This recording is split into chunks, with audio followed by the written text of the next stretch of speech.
ашурали таилонов як тан сокини ҷамоати деҳоти Саразм сабаб мешавад ки ҳангоми гузарондани кори кишоварзӣ дар минтақа як адад табари биринҷӣ дарёфт кунад. Номбурда табари бозёфтшударо ба назди яке аз бостоншиноси маъруфи тоҷик Абдуллоҷон Исҳоқов бурда нишон медиҳад.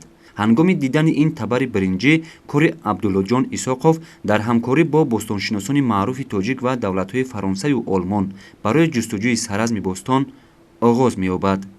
давлатҳои хориҷаи кишвар ба мисли Фаронса, Олмон ки ҳамроҳи Абдуллоҷон Исҳоқов солҳои дароз дар худи Саразм кор мебаранд ва он чизҳое ки пайдо мешавад дар лабораторияҳои Франсия, Олмон тасдиқ карда мешавад ки ин давраи асри биринҷ аст ва он артефактҳое ки аз онҷо пайдо мекунанд бостоншиносо имрӯз мо гуфта метавонем ки таърихи 5500 солро дар бар мегирад. бахшида ба 5500-солагии Саразми бостонӣ ҳаракати ҷамъияти ваҳдати миллӣ ва эҳёи Тоҷикистон дар шаҳри Душанбе нишасти илмӣ баргузор намуд.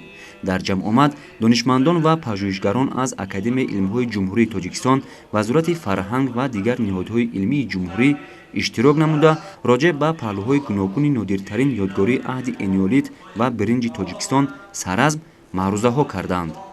бо таърихи гузаштаи халқи худ бо шахсиятҳои бузурги аҷдодон фахр кардан хуб аст, аммо донистани таърихи гузаштаи ватан, зинда кардани номи одамони бузург вазифаи ҳар яки мост.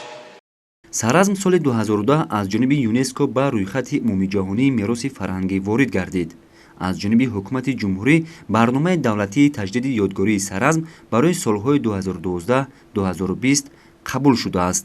бояд зикр намуд ки ёдгории Саразм таҷассумгари дигаргуниҳои бузурги иқтисодӣ, сиёсӣ, динӣ, иҷтимоӣ ва пайдоиши ҳунармандиву кишоварзӣ дар ҳаёти аҷдодони қадими ориёии мо дар асри биринҷӣ ба шумор меравад.